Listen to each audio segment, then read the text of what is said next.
नमो नमः। इस वीडियो में हम बात करने वाले हैं तुमुन प्रत्यय के बारे में। तुमुन प्रत्यय के बारे में पढ़ने से पहले हमें ये पता होना चाहिए कि प्रत्यय किसे कहा जाता है। जो प्रत्यय शब्द है ये दो शब्दों से मिलकर के बना है, जिसमें पहला शब्द होता है प्रति और दूसरा शब्द होता है अय। प्रति प्लस अय से मिलकर के प्रत्यय बना हुआ है, जैसा कि साफ दिख रहा है कि इसमें यण संधि है, ई प्लस औ बराबर य हो जाता है। अब इस प्रत्यय का मतलब क्या होता है? प्रत्यय का मतलब होता है साथ साथ चलने वाला। अब किसके साथ चलने वाला? तो शब्द के साथ साथ जो चलता है उसे प्रत्यय कहा जाता है। इसी के अपोजिट में एक और आता है उपसर्ग। उपसर्ग का आपने नाम सुना होगा कि जो किसी शब्द के आरंभ में लग कर के उसके अर्थ को चेंज कर देता है उसे उपसर्ग कहा जाता है। ठीक उसी प्रकार से प्रत्यय भी है, बस इसका बिल्कुल विलोम है कि ये क्या करता है, ये शब्द या धातु के साथ पीछे से मिल करके उसके अर्थ को परिवर्तित कर देता है। तो अब इसी क्रम में हम बात करते हैं तुमुन प्रत्यय के बारे में। सबसे पहले ये जानेंगे कि तुमुन प्रत्यय का क्या अर्थ होता है, इसका प्रयोग क्यों और कब किया जाता है। कहते हैं कि तुमुन प्रत्यय का अर्थ होता है के लिए या फिर फॉर। जैसा कि हमने पढ़ा था कि जैसे तव प्रत्यय है या तवतु प्रत्यय है या फिर तव्य और अनियर प्रत्यय है, इनका प्रयोग हम क्या करते हैं, अलग अलग टेंस में करते हैं। जैसे कि तव प्रत्यय का यूज हम जो है पास्ट टेंस यानी कि लंग लकार में कर लेते हैं। इसी साथ हम तव्य और अनियर प्रत्यय का प्रयोग विधिलिंग लकार में कर लेते हैं। तो इसी प्रकार से तुमुन प्रत्यय का प्रयोग हम कब करते हैं, जब हमें के लिए या फॉर का यूज करना हो। अब आपको पता है कि जैसे हमने पढ़ा था कर्ता ने कर्म को कर्ण से संप्रदान के लिए, तो जो ये के लिए चिन्ह है ये हमेशा चतुर्थी में आता है। तो कहते हैं कि इसको देख करके लगता भी है कि जो ये तुमुन प्रत्यय है ये चतुर्थी के समान है। जैसे कि हम पढ़ते भी आए हैं बालकाय, रामाय, इस प्रकार से हमने चतुर्थी का बहुत बार यूज किया है। लेकिन जो ये बालकाय और रामाय शब्द है ना, ये शब्द रूप में जुड़ा हुआ है, लेकिन जो तुमुन प्रत्यय है ये हमेशा कहाँ जुड़ता है, धातु के साथ जुड़ता है। अब इसके बारे में थोड़ा सा और अधिक जानने का प्रयास करेंगे। तो कहते हैं कि संस्कृत भाषा में जो ये तुमुन एक प्रत्यय है ये कृदंत प्रत्यय है, यानी कि ये हमेशा धातुओं के साथ मिलकर के, धातु का मतलब होता है क्रिया, तो ये हमेशा क्रिया के साथ मिलकर के काम करता है। जैसे कि इसके बारे में कहते भी हैं कि क्रियार्थायाम क्रियायाम उपपदे भविष्यति अर्थे, यानी जब क्या होती हैं एक या एक से अधिक होनी चाहिए। कर्ता क्या होगा, कर्ता तो एक ही होगा।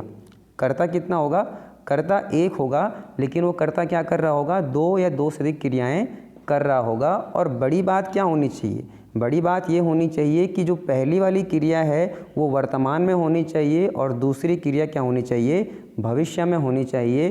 तो जाकर के हम क्या करते हैं, तुमुन प्रत्यय का प्रयोग करते हैं। देखो नियम क्या है, पहले नियम समझ लें।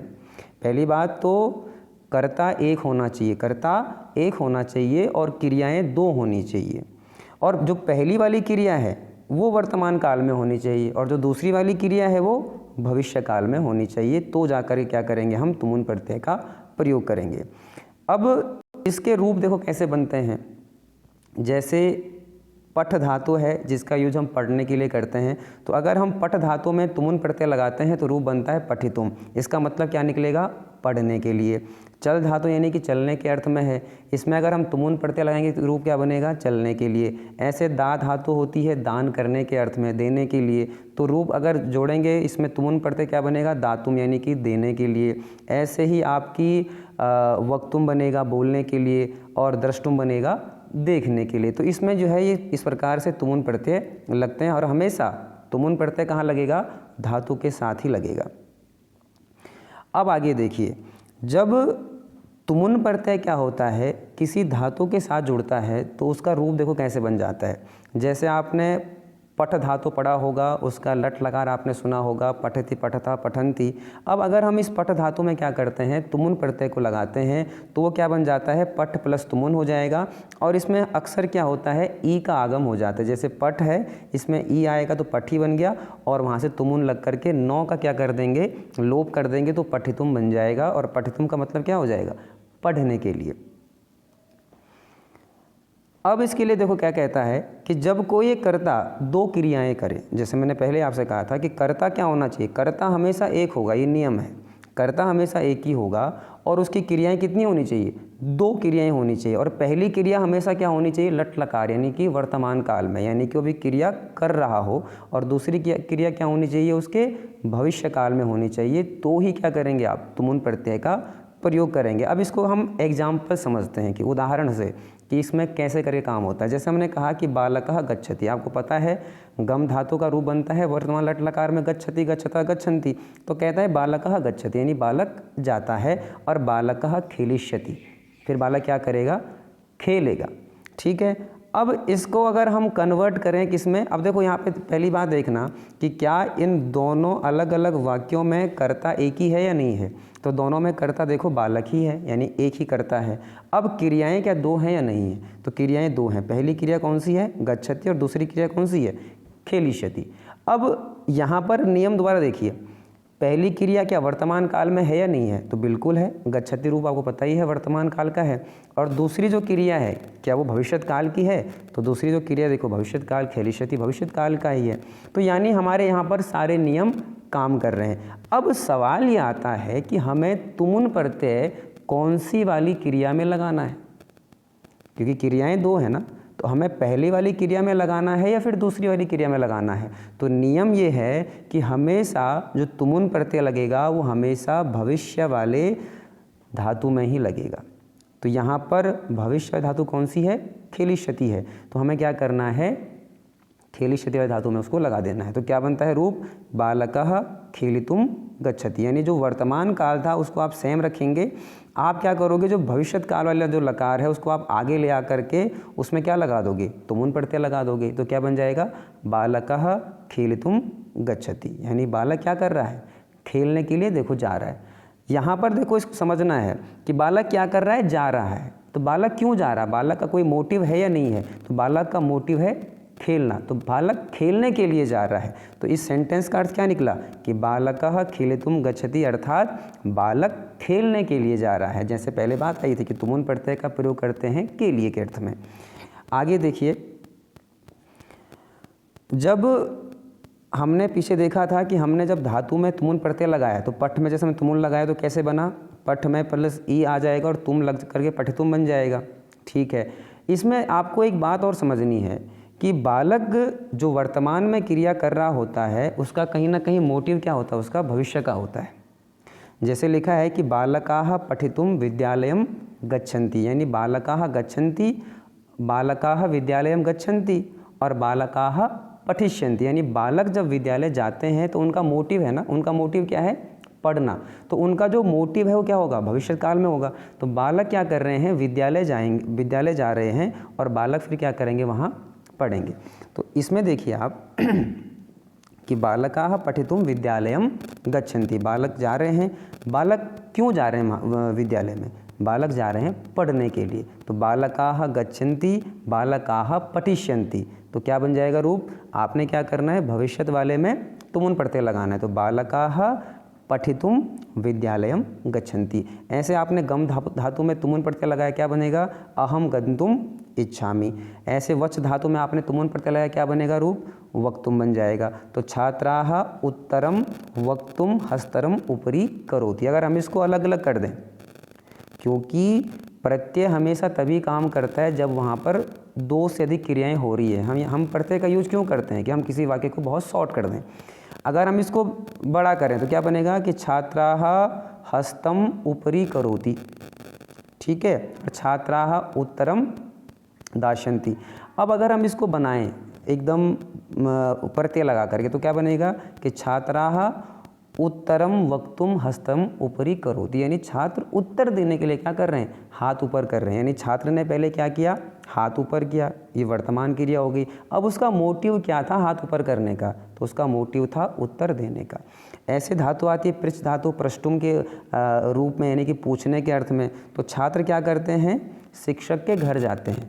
तो छात्र शिक्षक के घर क्यों जा रहे हैं, प्रश्न पूछने के लिए। तो छात्राः शिक्षकस्य गृहं गच्छति और छात्रः प्रश्नं प्रक्ष्यति। तो छात्र क्या करेगा, शिक्षक के घर जाता है और फिर वहाँ जा क्या करेगा, प्रश्न पूछेगा। तो छात्र का शिक्षक के घर जाने का मोटिव क्या है कि उसको प्रश्न पूछना है। तो क्या बना रूप कि छात्रः प्रश्नं प्रष्टुम शिक्षकस्य गृहं गच्छति। तो सिंपल सी बात इसमें यही है कि दो क्रियाएं होंगी, उन दो क्रियाओं में से पहली क्रिया क्या होगी, वर्तमान काल, और दूसरी क्रिया होगी भविष्यत काल। भविष्यत काल में ही क्या लगाओगे आप, तुमुन प्रत्यय लगाओगे, क्योंकि उसका मोटिव है ना, वो कोई अगर इस टाइम पे कोई क्रिया कर रहा है तो उसका मोटिव है भविष्य में कुछ और करने का। जैसे देखिए, जनाः नाटकम द्रष्टुम नाट्यगृहम गच्छन्ति। लोग क्या कर रहे हैं, जा रहे हैं। अब लोग क्यों जा रहे हैं, तो लोग जा रहे हैं नाटक देखने के लिए। तो लोग नाट्यगृह जा कर के नाटक देखेंगे। तो लोगों का जाने का पर्पज क्या है, मोटिव क्या है, तो उनको वहाँ पर नाटक देखना है। तो जो वो नाटक देखना है ना, तो वो क्या हो जाएगा, उनका मोटिव बन जाएगा, भविष्य लकार आ जाएगा। तो वहीं पे क्या लगा देंगे हम, तुमुन प्रत्यय लगा देंगे। तो जनाः नाटकम द्रष्टुम नाट्यगृहं गच्छन्ति, ऐसे क्रिया धातु तुमुन प्रत्यय लगा क्या बनेगा, कर्तुम बन जाएगा कि सैनिकाः युद्धम कर्तुम इच्छन्ति। ऐसे दातुम में है कि धनिकः याचकेभ्यः धनम दातुम मंदिरम गच्छति। जो धनिक है वो याचक यानी जो मांगने वाले होते हैं, जिन्हें आवश्यकता है धन की, तो धनिक क्या कर रहा है, मंदिर जा रहा है। मंदिर जाने के पीछे उसका मोटिव क्या है कि जो याचक होंगे उन्हें धन देना।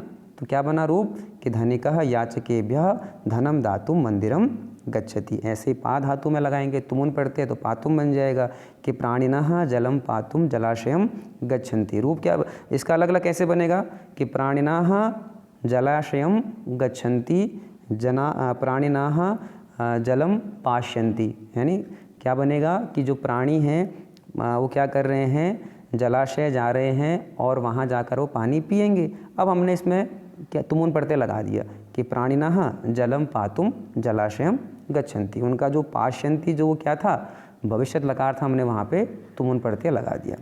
ऐसे यहाँ भी है कि शिक्षक क्या करता है, पुस्तक का प्रयोग करता है, और शिक्षक फिर क्या करेगा, उस पुस्तक का प्रयोग करके पढ़ाएगा।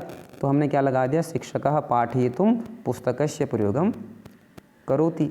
ऐसे ही बालकः इच्छति बालकः रोटिकां खादिष्यति, कि बालक क्या करता है, रोटी खाने की इच्छा करता है। तो क्या बनेगा कि बालकः रोटिकां खायितुम् इच्छति।